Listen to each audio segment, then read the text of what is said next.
Well, I was just in my bedroom, laying down, watching TV, just relaxing, cause it's my day off. But when I got here, cause I was already gone. But when I got here and I just laid down, all of a sudden I'm hearing somebody screaming, like help, help, screaming. So I grab my gun and walk out, and I'm trying to figure out what's going on. I come outside, the whole house is on fire. So now I'm trying to figure out, hey, what's going on? So I'm screaming, hey, 911, somebody call 911. So I run through the front of the house, and next thing you know, I see her son just standing there. And I'm like, what are you doing? Like, he's just standing there inside the fire. So I'm screaming like, hey, get out, get out. So y'all finally get his attention to come out while I'm still trying to find out where she's at. So I'm still trying to find her. So once I find where she's at, I'm breaking the fence over by my house, trying to get the fence open. It's so smoky, she don't know where she's going at. So I'm telling her to follow my voice. Good enough where she's crawling by the fence. So I dragged her under the fence and then dragged her to the street where she can get out. And then that's when he comes walking back down the street saying, I had to show her, I had to show her. And I'm like, what? You had to do what? And we all like, what? You had to do what? So then that's when I ran back in my house. I grabbed my gun in my handcuffs, and then I just put him in handcuffs there and detained him right there till the police got here. So you basically did you hold him at gunpoint? Yeah, I held him at gunpoint. I just tried to get him to drop whatever he had in his hand. He didn't want to drop it, so I smacked it out of his hand. But and then do you know once what it was? It was just a pipe, glass pipe, like he was, I don't know if he smoked something or whatever, but it was a glass pipe and a Arizona drink and his phone or something, and a lighter. And then I just knocked it out of his hand. Once I knocked it out of his hand, and then he didn't want to get on the ground, so I just went ahead and put him in handcuffs anyways, and then put him on the ground.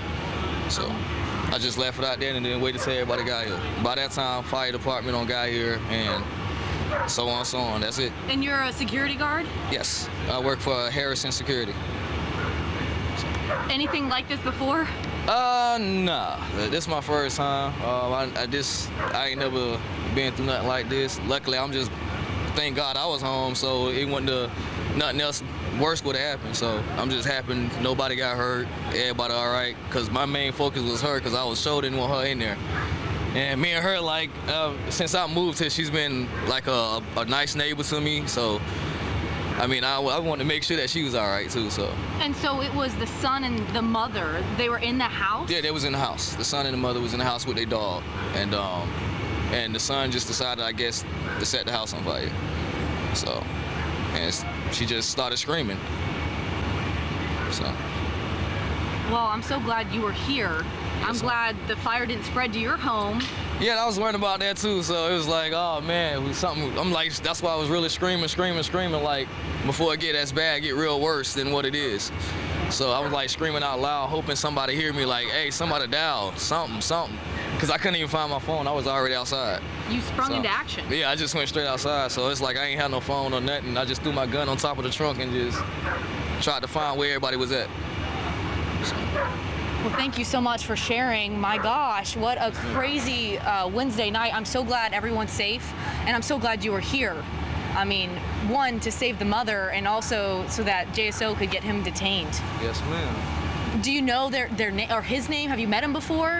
Yeah, he usually come out and talk to me sometimes. You know, I mean, he breaks down. He's kind of, I can't really explain it, but he do come out and talk a little bit, and sometimes he just mainly want to get stuff off his chest and stuff like that. So I just sit here and listen to him and let him get everything off his chest.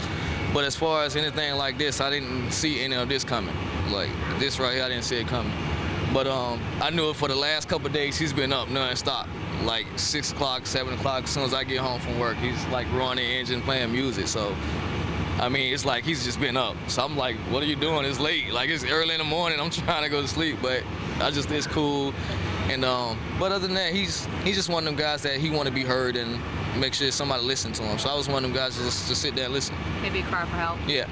So I mean, that was about it. I just sit there and listen to him, man. I don't too much try to say something wrong that he's trying to say or something. He's just getting it off his chest. So whatever you got to get off your chest, I'm here to listen. I'm not here to try to say anything different, wrong, or something to just not make you feel like you the bad guy or nothing. Whatever you got to say, go on. I'm here to listen for you. Well, thank you so much for sharing. My gosh, I'm so glad you were here.